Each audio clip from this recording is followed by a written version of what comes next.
पवन जायसवाल ने बिहार में कानून व्यवस्था को लेकर के सवाल खड़ा किया और कहा है कि यूपी में गाड़ी पलटने वाली तर्ज पर यहाँ भी अपराधियों के साथ वही होना चाहिए, तब जाके अपराध पर लगाम लगेगा। लोकतंत्र में हर विधायक, हर सांसद, हर नागरिक को अपने मत और असहमत दोनों रखने का अधिकार है।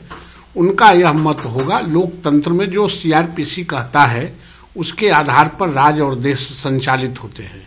जो हमारे यहाँ संचालन हो रहा है, जो सीआरपीसी कहता है, जो एक्ट कहता है, उसके आधार पर संचालित हो रहे हैं। और हमारे यहाँ अन्य प्रदेशों के तरह अपराध नहीं है।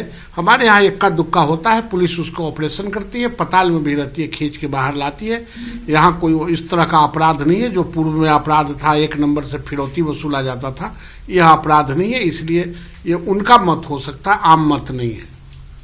समाजवादी पार्टी की सरकार अगर यूपी में बनेगी तो ईवीएम मशीनों को हटाने का काम समाजवादी लोग करेंगे।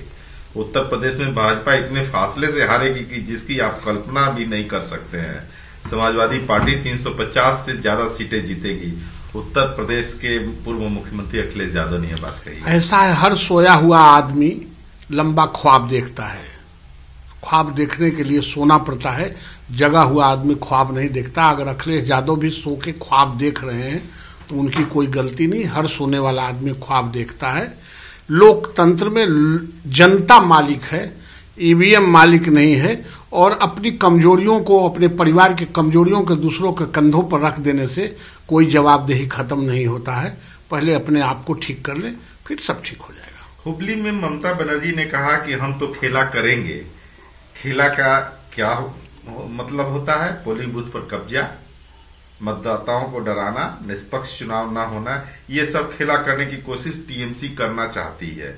और इसी बात को ध्यान में रखते हुए हमने सारी जानकारियों से चुनाव आयोग को अवगत कराया है। या भाजपा नेता कैलाश विजयवर्गीय ने यह बात कही। ऐसा है कि ममता जी तो तमाशा करती ही हैं, वो तमाशा करती हैं। लोग तमाशबीन की तरह देखते थे, मदारी की तरह। इस बार उनका मदारी नहीं चलेगा और वो चाहे जितना पैर हाथ पटक ले, सरकार भारतीय जनता पार्टी की बनेगी। क्योंकि जनाधार वो खो चुकी हैं। जनाधार भारतीय जनता पार्टी के साथ है इस देश में, इसलिए हमारी सरकार बनेगी। यदि कानून जबरदस्ती धार्मिक धर्मांतरण पर जांच करने के लिए होगा तो हमारी पार्टी निश्चित रूप से इसका समर्थन करेगी। अगर कानून को लव जिहाद जैसे विशिष्ट शब्द के साथ पेश किया जाएगा तो हम इस पर चर्चा करेंगे। हरियाणा के उप मुख्यमंत्री दुष्यंत चौटाला ने यह बात कही है। वो उनके यहाँ कोई मामला होगा और जो सरकार चाहती है, जो सरकार जो बेहतर सोसाइटी को चलाने के लिए लगता है, उस तरह के सरकार व्यवहार करती है। दुष्यंत चौटाला अपना वहाँ सरकार में है और सरकार को अपना देखेंगे क्या बेहतर होता है। उद्धव ठाकरे के बाबरी विध्वंस की टिप्पणी के बाद सपा के अबू आजमी ने मुस्लिम मंत्रियों से महाराष्ट्र से मंत्रिमंडल से इस्तीफा देने को कहा है। उनका कौन बात मानता है? उनका तो अपने काला चिट्ठा खुल गया है। देखिए, धर्म के आधार पर, जाति के आधार पर, संप्रदाय के आधार पर और परिवार के आधार पर ये देश और राज्य नहीं चल सकता है। ये देश लोकतांत्रिक देश है। संयम से देश चलता है, सिद्धांत से देश चलता है, सिस्टम से देश चलता है।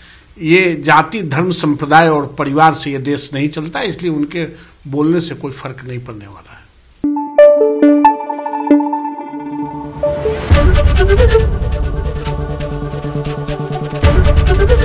एबीपी न्यूज आपको रखे आगे।